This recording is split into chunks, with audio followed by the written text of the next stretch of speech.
MashaAllah, may Allah bless you and bless your beautiful family. And today I have my absolute honor and pleasure to, inshallah, bring another star in our community. May Allah bless her always.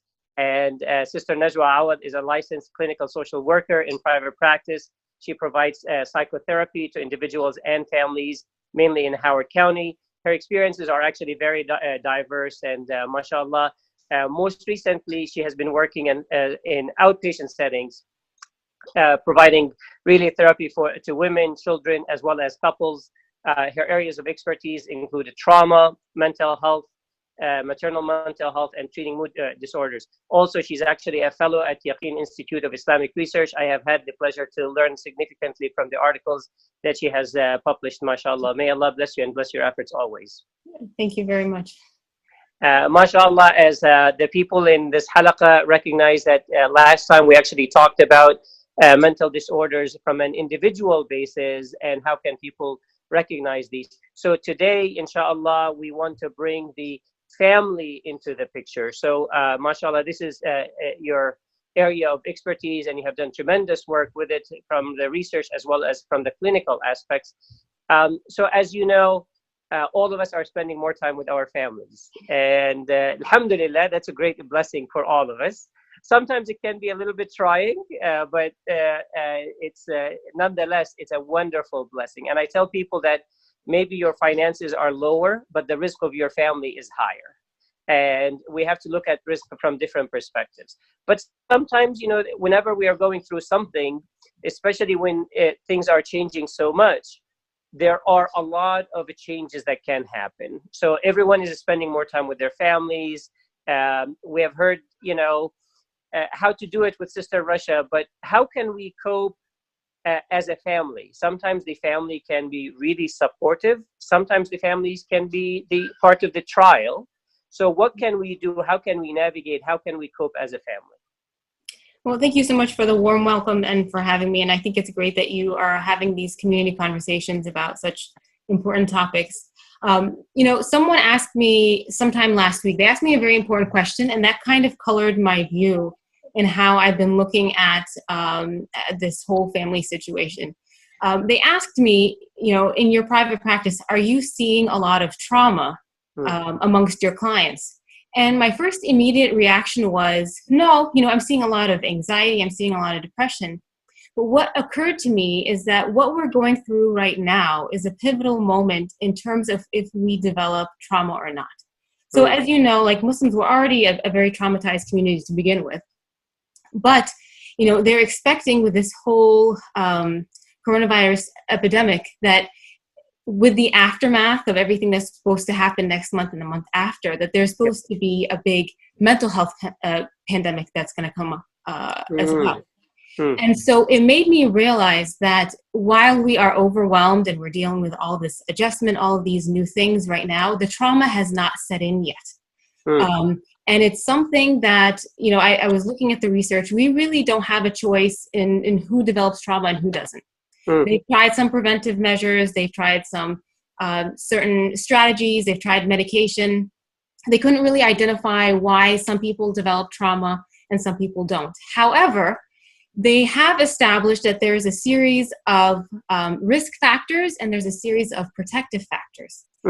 And when we look at it from this perspective, we can say, you know, Allahu Alam, we can't really control who develops what.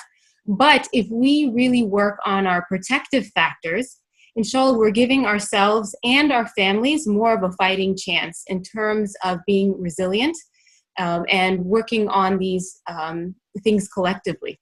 Okay. And so I think it's great that we're having a lot of webinars and talks about coping individually.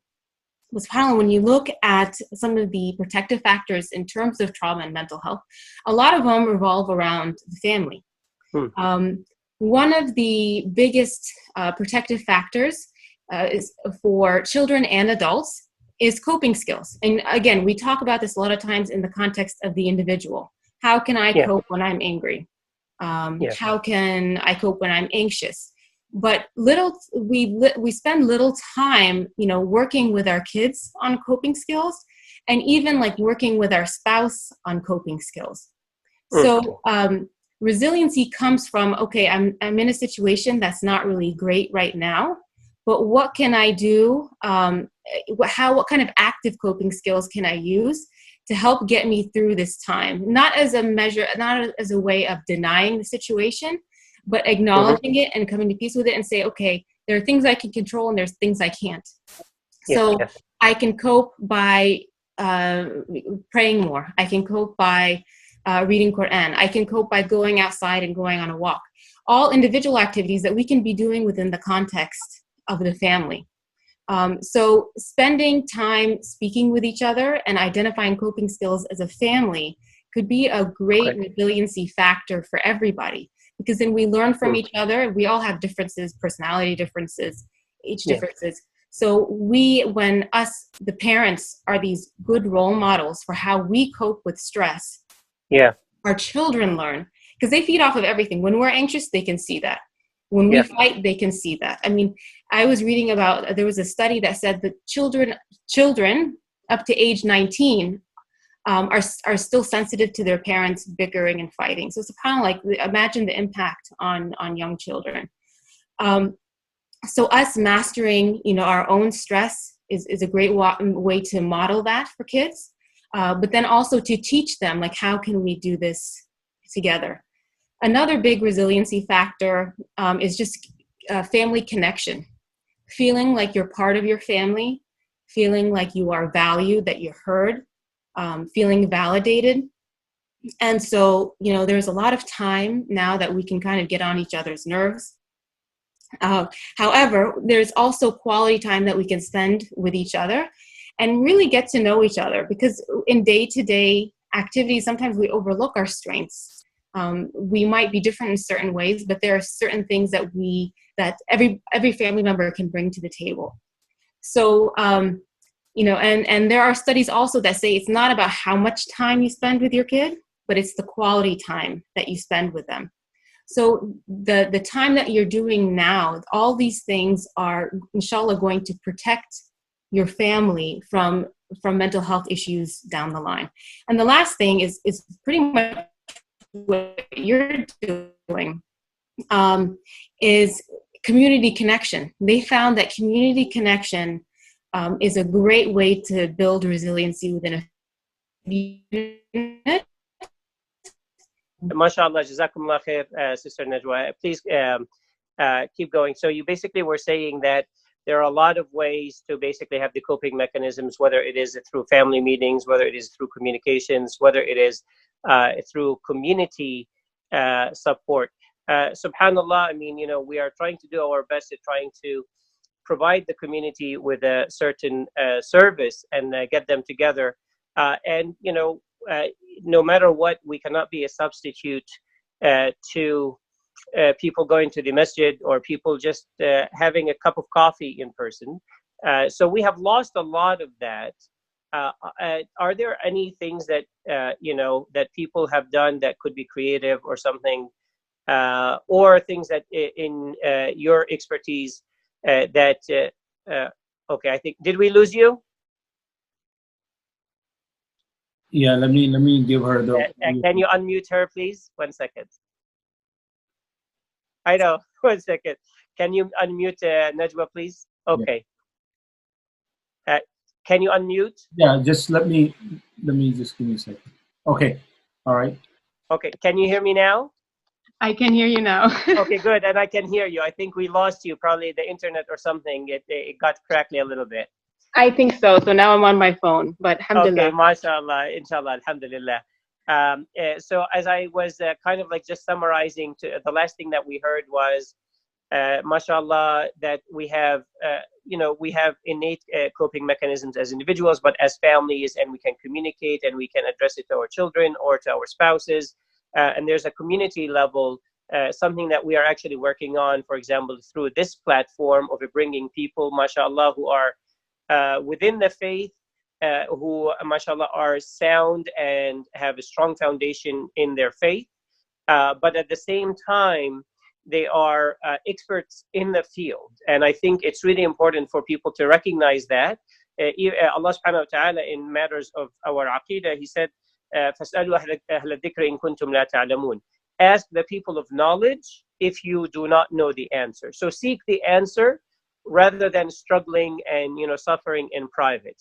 And seek the answer, seek the cure, seek the remedies, as the Prophet ﷺ has taught us multiple times. And really, as a human beings, we're very social. And one of the biggest problems that are happening now is the fact that we have lost a lot of that social network, and we have just managed to cocoon it to the nuclear family. So we're providing some of the services that you were talking about to the community, but it's in no way a substitute to people going out to having a cup of coffee with their loved one, or with a friend, or with a network of friends, or even going to the masjid, and just the fact of just taking your car and driving and coming back from the masjid and whatnot. What other things, what other coping mechanisms or creative things that people have said, and also what are protective factors related to resilience? So we talked about a little bit of the community. What other things do you think people can rely on, to protect themselves and to really bring resilience, not only to themselves, but to their families and to their relationships as well? Yeah, you're right. I mean, it is a big struggle in terms of not being in close proximity with other people. We're very social creatures, and it's very important for us to have that connection with other people. One of the resiliency factors that they found that is very useful is having a survivor mindset instead of a victim mindset, which means that we can sit here and we can say, this is a terrible situation. Many people are going to have health issues and financial issues, and just focus on all of the negative. Whereas the people with a survivor mindset say, okay, I'm in a situation where it's not very good right now. It's not optimal, but I'm going to try and make the best out of it. Maybe I can't go see my friends at the masjid, but I can do something online.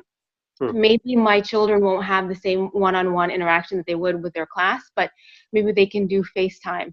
So trying to make the best of the situation and focusing on the things that you can control versus the that you can't control can make a world of a difference. And so we can do that individually, but also as a family too, by modeling that to our children. Another thing that kind of ties into that is really having a positive mindset makes a world of a difference.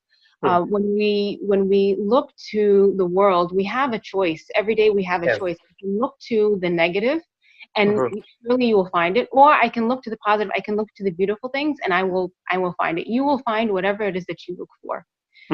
So knowing that when we sit there and we practice gratefulness, or we decide to look at all the wonderful ways the community is coming together versus the negative ways that we sometimes see on social media, that is a positive, healthy mindset for us to promote. And we can also teach our children, as well as work on it ourselves, we can teach our children to have a positive mindset by paying attention to our thoughts. So something that, I get from all different ages is that people come to me and they say, I feel anxious or I feel sad for no reason. And I don't know if it's like the social worker part of me, but I don't usually, I know there's something always behind it. I believe, myself, that behind every emotion, usually there is a thought process behind it. And so we don't have a choice over the thoughts that come to us, but we have a choice about what thoughts we decide to keep in our heads. So I might get a thought like, oh, this is such a bad situation, but I have a choice. I can sit there and I can, ruminate, which means to kind of excessively think about something. Or I can say, okay, I'm going to think about this for maybe 5 minutes, 10 minutes, and then I'm going to redirect myself to something else. Or I'm going to go read Quran, or I'm going to go, do whatever. And we can also teach our children the same tactic with like a light system. So you can say, and this is not something you can come up with on the fly, but this would be a great family discussion, that we all get, healthy thoughts and unhealthy thoughts sometimes. And this contributes to our mindset, how we interact with the world, how we deal with stressors like what's going on. And so let's look at our healthy thoughts as a green light, like when we're in the street and we're driving. And then There are some thoughts, maybe they're healthy, maybe they're unhealthy. These are things we need to talk about more as a family. And then there's red thoughts, thoughts that you know are just not good. And so you can teach your children to even kind of filter through their own thoughts. And when they sit there and you're at the kitchen table and you have a child who's like, this is the worst, this is never going to end, I'm so unhappy. And so it's important to validate. Communication is a very important part of being a family. But then you can also say, I hear what you're saying. This is very frustrating. We're all like, this is a very hard situation for everybody. Do you think what kind of thought do you think that is? Do you think this is a green, green, yellow, or red thought? And then processing that so they start to identify that maybe they didn't have a choice in that thought initially being there, but they have a choice about whether to keep it or not. And then the next most important step is to find the healthier thought. This is terrible. Like, I feel like I can't be with my friends, but alhamdulillah, like, we're safe. We have a backyard to play in. We have each other. So taking those initial negative thoughts and replacing it. And this is a very important lifelong skill that we, not only as adults, can work on, but teaching our children this can really help with resiliency later when they're encountering difficulties. We can't go and fix everything for our children, but we can teach them problem solving. And so when problems do come their way, this is kind of like the foundation in terms of them being able to work on some of their thoughts and what goes on in their head. So positive mindset, and then also just thinking good about things in general, thinking good about Allah, thinking good about other people. All this makes a much healthier environment at home and in your mind as well. MashaAllah. I mean, like, there are so many thoughts that are coming to me as you say, that, the Prophet sallallahu alaihi wasallam always says, husnul dhanni billah, right? Like, always have positive thoughts about Allah subhanahu wa ta'ala. But there is one, actually, I think it's the President of the United States who one time said, we should worry less about preparing the future for our kids and more about preparing our kids for the future. So really teaching them that resilience, giving them these thoughts. But the beautiful example that came to my mind is the example of the Prophet sallallahu alaihi wasallam, where there was a companion, and the amazing thing about this companion is actually till today we don't even know his name. So the name is not really that important. But the Prophet sallallahu alaihi wasallam was sitting in the masjid with his companions, and as his companions, he said, whoever wants to look at a person from the Jannah, let him look at the person who is coming, who's coming through the door of the masjid. And this man comes, and he was no one. He was nobody. Nobody knew who he is. Nobody did, And then this happened again and again. And then Abdullah ibn Amr, he's like, I want to know what's so special about this person. We all know this great story. And this man, basically, Abdullah ibn Amr, he said, I had a little bit of a discussion with my father. Do you mind if I stay with you? And he stayed with him actually for 3 days, for 3 nights at his place. And this person did not do anything special. He didn't do, extra prayers. He didn't do, extra reading or any of that. He didn't do anything special. And he slept.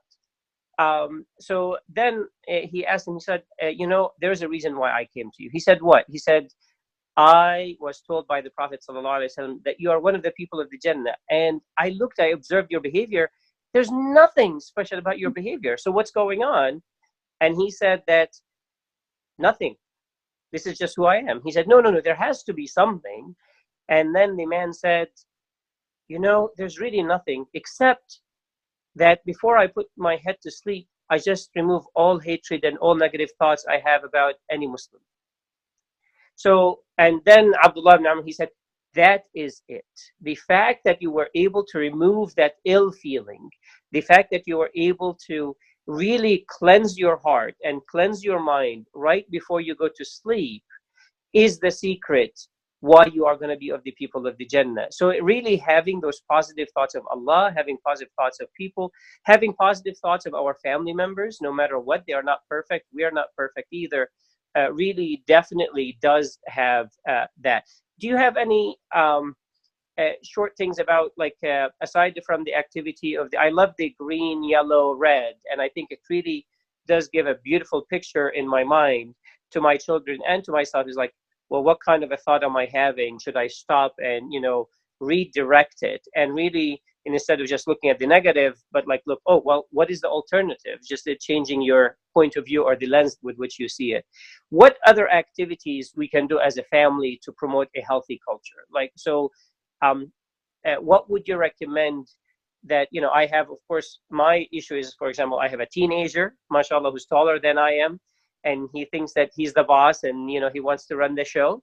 I told him that there's a significant amount of strengths, and mashallah, the weakest strength is the physical one. There's the mental one, there's the spiritual one, there's the emotional one, there's the societal one, so there are so many strengths. The physical strength is the weakest of them. And that, and after that you develop the other strengths. And then I have a 2-year-old. So we have this gamut, mashallah, of 4, and all of them are beautiful in their own ways. What things would you recommend for us as a family to promote really a healthy culture within our family? Yeah, I mean, that's a great question, because you have a very wide age range, and may Allah bless all of them. Ameen.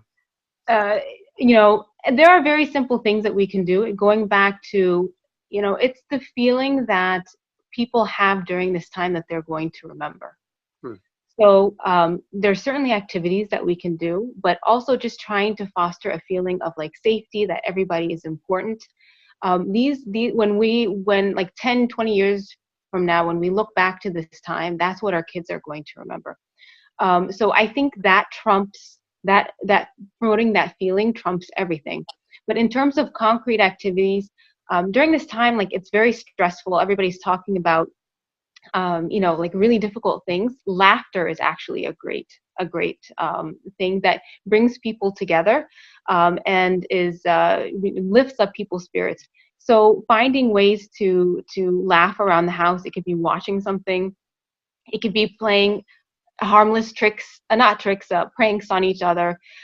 It can be sharing funny stories. It can be, I'm not on TikTok, and I don't know if I even recommend. I don't hear the best things, but there's some short funny videos, and when I laugh out loud when I see it. For me, my whole mindset changes, and when I share it with my kids, they think it's hilarious. So laughter is, however that will works best in your family, is a very good tool in terms of lifting people's spirits. Even doing some fun, unusual group activities together sometimes brings people together and causes laughter. So that's really important for our well-being. I would say also helping others is a great way for us to come together as a family, and then to contribute. So the research shows that when people help others, for whatever reason, this is secular research, that their well-being improves, their mental health improves. And as Muslims, we don't know if this is just the barakah of helping other people, or maybe if it's looking to that we see people less than us when we're helping them. But coming up with family activities where you can help.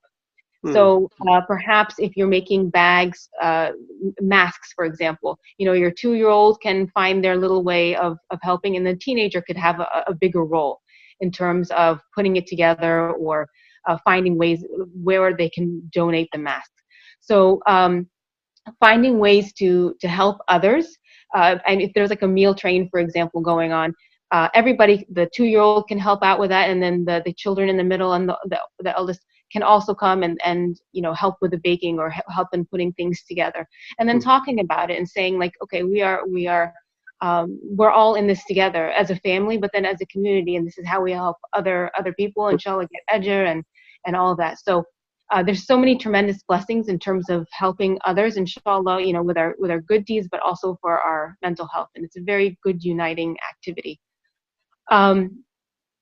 I would also say that when families do come together and they're kind of reflecting and talking about things, this is a great opportunity to tie in whatever values are important for your family to what's happening. So, for example, if your family is big on social justice, you can take this opportunity to talk about how you might see social injustice and why it's important to address that. So you're taking real life situations, and then you are expanding on your values as a family, because that's very important. That's very uniting and healthy, and it really works on growth. And then you're tying it back. Like, for example, if perseverance is something important for your family, you can tie that back to some of the prophet stories. These Mm. are the prophet stories. These are some of the ways they went through really hard times. SubhanAllah, they persevered. They persevered with dua, with patience, with that kind of thing. So tying it back to values that are important for your family creates a wonderful learning opportunity.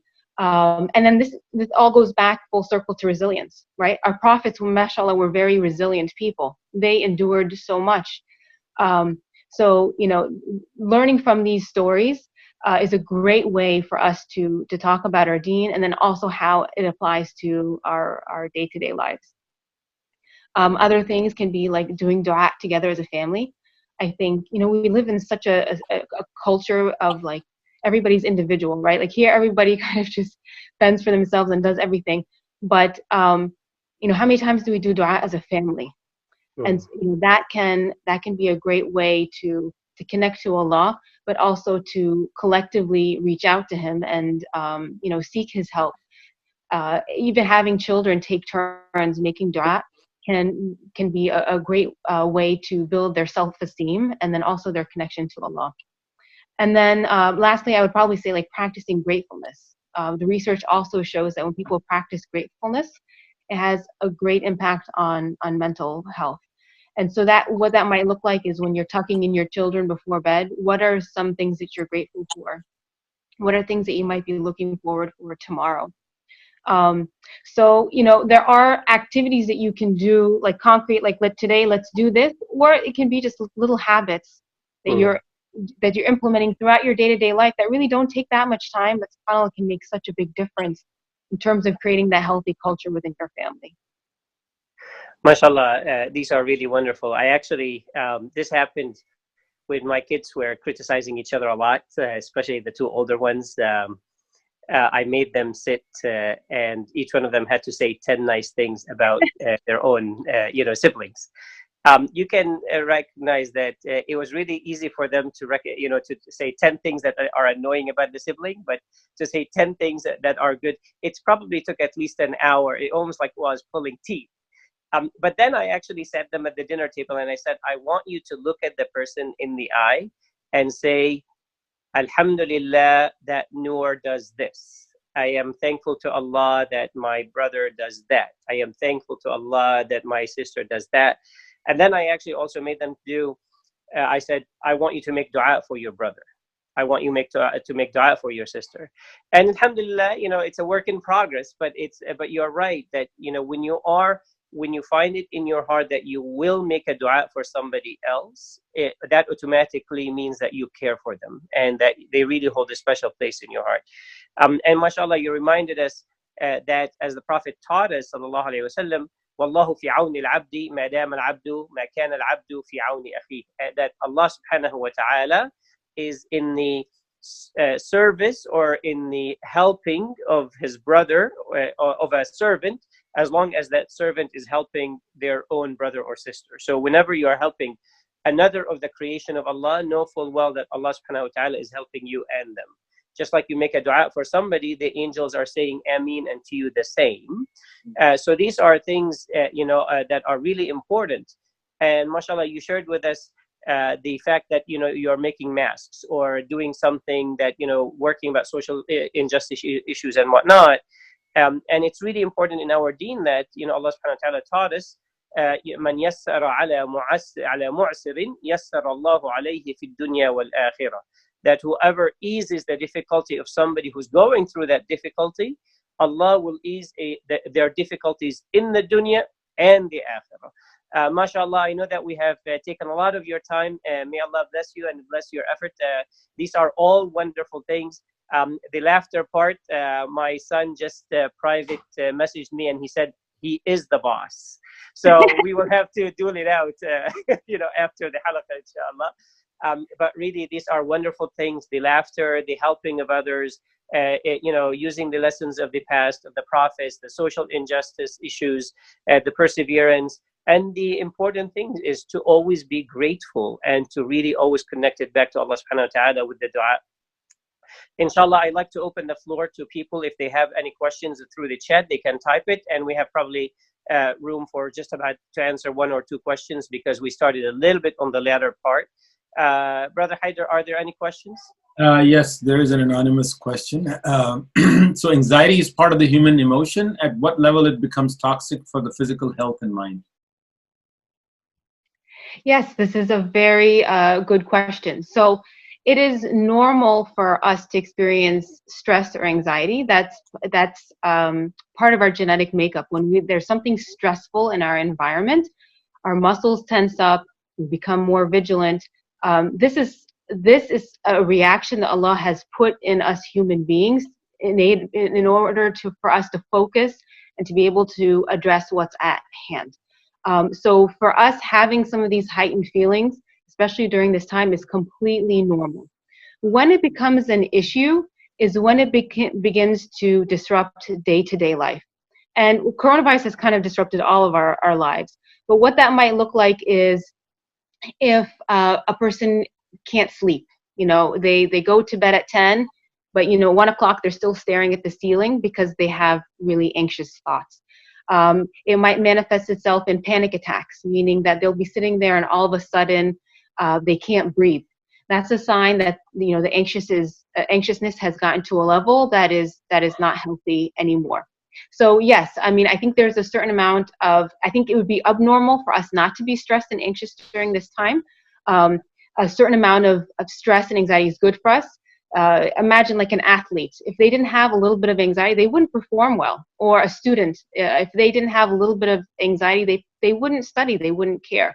So in little doses and in expected situations like what we're going through, that's completely normal. But if you feel like it's something that is taking over your life and that maybe it's impairing your relationships or your ability to work or deal with your family, then that's a sign that it might be too much.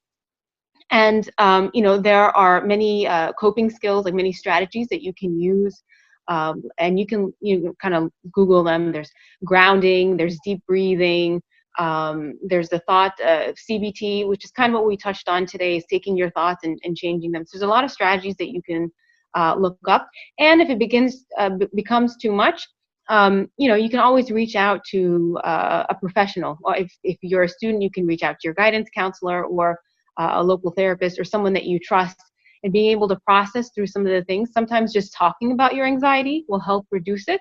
Sometimes it might take a little bit more work than that. But that's how you can determine what's, a normal, healthy stress for what's going on and when it becomes a little bit too much. Jazakallah khair. I think one more question. Positive attitude is easy when things are going well. How to develop that when things are tough? Yes, positive attitude definitely is easier when things are going well. SubhanAllah, one of the things that I keep in mind when I hear something like that, even for myself, is that it reminds me back to why we're here.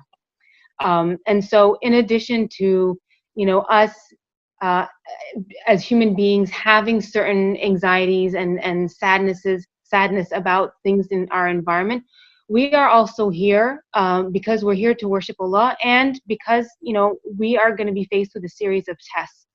And so this is not going to be easy. So while it's wonderful that when things are going well, keeping in mind that when things are not going well, this is to be expected. And I think that we've gotten into a certain lifestyle where we're in control of everything. We're in control of how our house looks and how we present ourselves, branding on social media, right? We have control over every little thing.